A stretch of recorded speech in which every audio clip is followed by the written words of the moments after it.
Presented by Simran Recording Studio. याद ये चुम्मा डीजे उमेश सुखीपुर बाजार ट्यूशन में भोर के जब ही जे ससुरा गए जब ही जे ससुरा तू हमरा के छोड़ के याद ये चुम्मा गे छोड़ी याद ये चुम्मा जान कॉलेज में भोर के गए याद ये चुम्मा जान ट्यूशन में भोर के याद ये चुम्मा जब ही जे ससुरा गए जब ही जे ससुरा तू हमरा के छोड़ के याद ये चुम्मा ये छोड़ी याद ये चुम्मा जान कॉलेज में भोर के गए याद ये चुम्मा जान ट्यूशन में भोर के याद ये चुम्मा ये छोड़ी Presented by Simran Recording Studio.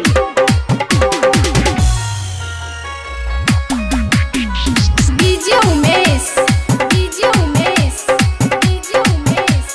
Sukhipur बाजार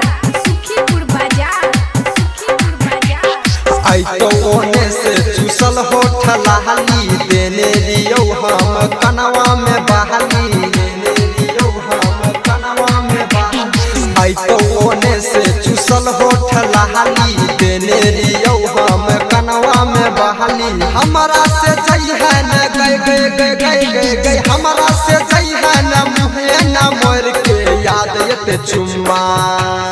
गे छोड़ी याद ये चुम्मा जान ट्यूशन में भोर के गे याद ये चुम्मा जान कॉलेज में भोर के याद ये चुम्मा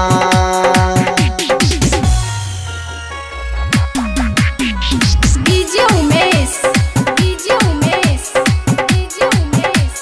सुखीपुर बाजार